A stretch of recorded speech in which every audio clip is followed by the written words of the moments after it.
We are back, ladies and gentlemen, for the third and final game in this best-of-3 series between Gosu Gator and Rev Doctor, two players who have made it to the quarterfinals of LastPlayerStanding.com's third SC2 Open. I am Anaris, and as we watch this cross-spawn position game on the Shattered Temple, I just want to thank you for participating in this, being one of the viewers. You know, you guys support esports so much, and I want to thank you for doing exactly that. Now, as we watch these players, their strategies begin to unfold, keep in mind what we've seen so far. Game number 1 and 2, Rev Doctor really liked to go for that passive style, not really committing to any early attacks. You know, he did have an opportunity on Dual Sight where he had a army advantage, a little bit with the tech there as well. He could have forced a lot of force fields, canceled the expansion, but he just decided to play it cool, stay in his base, keep the Protoss at bay, and go ahead with a drop that ended up with a net gain of, well, let's just say half of Gosu Gator's probes. That forced ultimately forced an attack from Gosu Gator, and he was able to claim victory, bringing it to game number 1 to a close in Rev Doctor's favor. Game number 2, we saw Doctor open up with a strong 2-base timing attack that ultimately failed because it just a minute or two too late. The Protoss was able to chrono boost out the Colossi, getting that range upgrade played a crucial role. Combine that with the Zealot flank attack that we saw, which absorbed a lot of the siege tank fire. It really helped out a lot, bringing it to a tie. So let's see what happens here today with a gas going down for the Terran player. This could lead to, again, another early reactor like we saw in game number 1, or we could go for a tech lab. Time will tell. Either way, we're going to expect to see a Marine first, as that's pretty typical dealing with the Protoss scouts. I mean, you want to get those out as soon as possible, so that way you can go ahead with whatever it is that you're going to be building and not have that scout relay that information back to your opponent's base. Over here, the Gosu Gator opening up one gas cybernetics core. This is pretty darn standard. I mean, this is pretty much what we've seen actually the entire time from him. It's a very solid opener. It does lend itself well to a reactionary, or in a reactionary form. If he needs to drop additional gateways very quickly, he can. If he thinks he's going to be under a lot of pressure early, or if he wants to go ahead with an expansion as well, around 26 to 30 supply, depending, he can do that as well. So Tech Lab going down on the barracks. This is kind of an interesting play. I really wonder if he's going to be going for early concussive shells with a Marauder, possibly one of those pushes where you just get one Marauder, a couple Marines, and go press really early. Or if he's going to be going with, oh, okay, a Reaper. Now, a Reaper is, the advantage of that on this map, and these spawning positions, is that he'll be able to traverse the terrain very quickly, get into the base, and start harassing the mineral line, get some good scouting information. The bad thing is Stalkers. Stalkers are extremely powerful versus Reapers, can catch up to them, you know, dealing lots of damage on the move, and can really drive him out of the base super quick. And considering the fact that a Reaper costs 50 gas, as early as it is in the game, 50 gas is a lot. So I would expect to see that be very careful, and nice play by Rev Doctor. What he did was he moved the Reaper down here to the middle of the ramp, out of range of the probe, while the Marine was finishing it off. He now has a Marauder on the way, but he's hoping to send this Reaper over to the Protoss base, at least, like I said, to scout. But probes, any probes that he can kill, man, I mean, hey, that is just going to be icing on the cake. So the biggest thing here is to watch out for the Stalkers. Now, if he has any SCV scouts, which I don't think he does right now, what he could do, he actually has one up here. What he could do is send this SCV to scout around and see if he can bait out this Stalker right here. If he can pull this Stalker out to midfield and then send the Reaper in, he is going to be in a fantastic position. But now we do have this Reaper coming down here. The Stalker actually running back. Did he spot it? I think he knows it's on the way since this Nexus. Of course, this probe definitely spotted it right there. But, yeah, this Reaper's actually going to pop off one worker. Yes, one worker. We'll actually just watch the kills on that bad boy as the Stalker's in pursuit, but decides to stop right there, right next to the cliff, gets the surrender of the probes taken out. Wow, actually, that's pretty impressive. I wonder which one of those probes got the kill. Or was it the Stalker? Well, either way, we do have the Terran player moving out with his command center now fully built. He's going to be able to get that orbital command here pretty soon, as well as double barracks add-ons as well. Looking pretty darn good, and I think he would be in a pretty good position again, to pressure the Protoss player. Since he did commit to a whole bunch of Stalkers, he's going to be pretty vulnerable to this quantity of Marauders right here. But again, you know, he might be afraid of a counterattack coming from a different angle. And we can see there are 2 sentries here already. So I think the attack would be pretty risky at this point. Looking down here, though, having this expansion just a little bit earlier than his opponent, and by a little bit earlier, I mean even though they're landed roughly at the same time, we see workers transferred over to the Nexus way before his opponent did the same. I think we could see the Protoss gain a little tiny bit of an advantage in that area.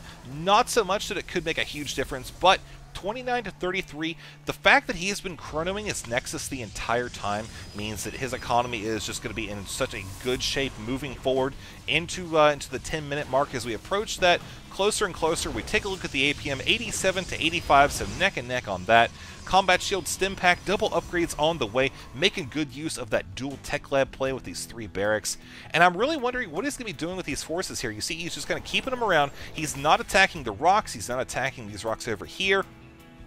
And he's not really scouting either. Protoss does have control of the Xel'Naga Watchtower. Something that Terran could do is head out right now. It looks like he's actually going to be doing exactly that. I was going to say something he could do is just come and reclaim map control. He certainly does have quite a mobile force at the moment. Protoss bringing in his Zealot back. Very smart move. Bringing out the Observer. He might attach to the army, or he might send it over to his opponent, or his opponent's base, where he will see a factory and likely a starport here as well. This is looking like a very similar game to match number 1, where this time, though, looks like we had a couple force fields blown. I think we're going to see Rev Doctor be a little bit more forceful, a little bit more direct with his army. But again, keep in mind this Observer being here, it's going to provide crucial information that he didn't quite have in game number 1 as early as he does now. Now with the second Observer, that means we're going to free this one up to go check out the Terran player's base. I don't think we're really going to find any surprises over there. I think he's going to be expecting everything that actually is there to be there. But here we go now, folks. Guardian Shield has gone down. Nice force fields as well.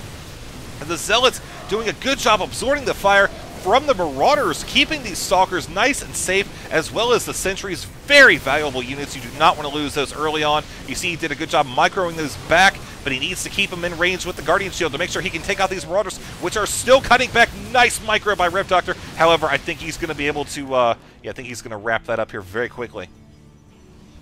1 hit point on that Sentry.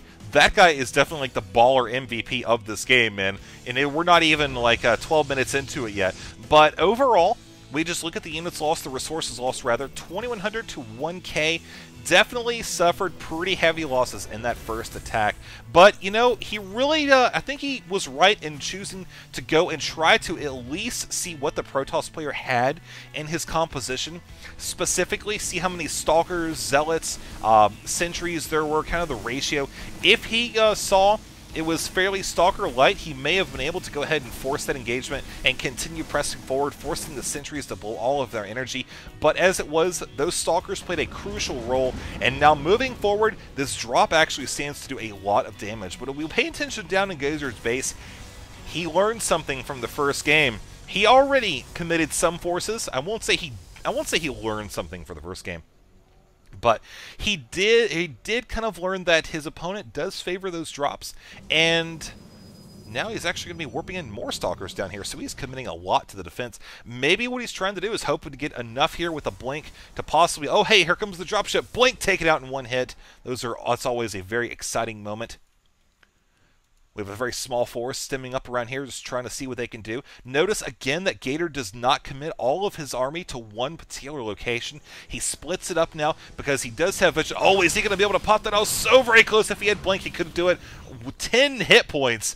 Clutch evacuation on the medevac. Very impressive indeed. So blinking, about 2/3 complete. Blinking, I don't know why I thought of that, but Robin Hood Men in Tights. Best movie ever. Actually, not the best movie, but very impressive nonetheless. And great. Now I'm going to think of that every time I say the Blink upgrade is on the way. I'm definitely going to think of him. But getting back on topic, nice defense for Rev Doctor here at the natural expansion. A couple more medevacs as well. And here we go, almost getting this. Oh, yes, he does kill that. That's 75 gas, 25 minerals down the drain for the Protoss. But he did find out information before he died. He saw that command center floating away. He was a faithful servant to the Protoss cause, keeping an eye on the expansion up here, noticing that missile turret as well. Now notice this drop is still hanging out down here. Protoss keeping his forces split up nice and even as he is dropping the high yield. Very risky expansion to take at this point. But notice how he does have a robotics facility working on Colossi, or a Colossus rather, and double upgrades, chrono boosting those.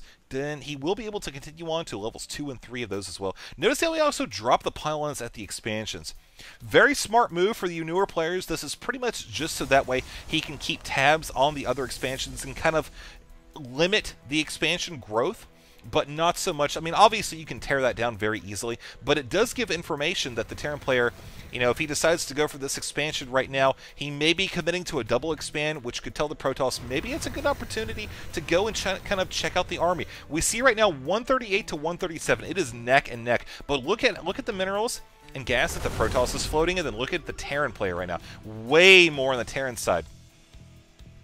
Something I would like to see at some point here will be a Warp Prism drop. Look around here. He does have a Ghost Academy, you know, but we also do have the SCV line here. Very vulnerable indeed. And, of course, all the production facilities down here as well. The bunkers have been evacuated. And, you know, actually knocking out this Ghost Academy would be a pretty substantial hit. Also, if he can cancel one or both of these upgrade or these engineering bays, that would be a good move as well. But we see him moving forward to the middle of the map. Now that he has this Colossus, he's going to be a bit more aggressive. This is just, again, without that Colossus, without the Immortal, his army would likely fall very quickly to the Terrans because of the Medivacs, the stem, the fact that he can just go ahead and heal himself off after engagement, kite away the Zealots, which would negate a good chunk of this army right here. We see we got 12 of them total. And this drop's still hanging out here, man. It's like the rejected Medivac down in the corner, keeping her face buried in that pylon, man. She has got to be so depressed right now, and these guys are just going to be bored out of their freaking mind. Probably shooting birds out the window or something. That's probably what I would do. Just kidding. I love birds. I love birds so very much. It's got parakeets. I had a parakeet when I was a kid. Worst decision ever. That thing pooped like every 10 minutes. And then I had the great idea to go buy 4 parakeets. 4 parakeets as like an 8-year-old?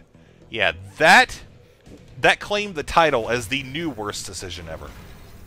But let's get back to the game. Psystorm on the way. Archons as well. This Terran army looking quite scary, but I think the Protoss is looking a little bit scarier. This high yield expansion could be sacrificed, although no, nice EMP landing right there. We are going to see very sexy Blank picking off these Vikings this time. Protoss a little bit more prepared for that. We're going to see Zealots charge in, absorb the brunt of the attack from the Terran. Nice cutting as well. Going to be whittling down this Protoss army. Will he actually have enough to chase forward, though? I think he will. Knocking out these Medivacs is going to be a massive hit to the army because, keep in mind, once these Medivacs are gone, the Terran, if the Protoss decides to press an engagement, he is going to have a half-dead army, and that is going to drop so very quickly, and that is actually going to basically force the Terran to decide, does he want to try to commit a stem to the engagement? Is it going to be, you know, all or nothing? If he does, is he going to be able to keep those units far away, let these other units tank damage until you know, they've equaled out a little bit? So just little things like that keep in the back of your head as you're playing.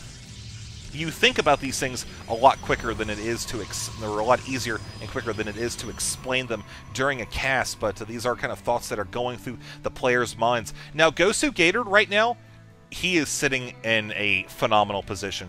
40 supply lead, closing now about to a 30 or so, but he's got the tech advantage. We just look at the unit tab. We see 4 Templar, 25 Stalkers, 2 Colossi, and the Archon as well. Of course, does splash damage in a small radius and does the extra damage to biological units. And he's 3-3. Of course, this one unit right here, the Archon, is like, you know what, man, that's not all big of a deal. I'm all shields. I hate this. But, yeah, the rest of the army, yeah, they're cool. This guy is the 1%. These are the 99%. You see what I did there. Here we go now. Rev Doctor getting in a position. He knows what's going on. He's got plenty of ghosts, so he's going to be able to blanket with EMPs, but this is such a large army moving in. The High Templar are far enough away to not really have to worry about too much about the EMP. A lot of the ghosts are stuck back here, which is going to help the Protoss a ton. The Colossus going down. The Vikings doing their job. But what will they have to do afterwards? They're going to have to land over here as soon as possible and work on taking out some of these forces. But the Storm's just blanketing the Terran army, bringing this to a decisive victory for Gosu Gator. 104 to 137. You're going to see this expansion going down here as there is just nothing left for the Protoss or the Terran army. 650 to 3,000. There's the GG, bringing game number 3 to an exciting finish. Gosu Gator is going to be moving on to the semifinals. Congratulations to him and Rev Doctor, both players putting on a great show here, the best of 3 series. Thank you for watching. Thank you to LastPlayerStanding.com for organizing of this event. Once again, I'm Minaris. Thank you for watching. We'll see you in the next video.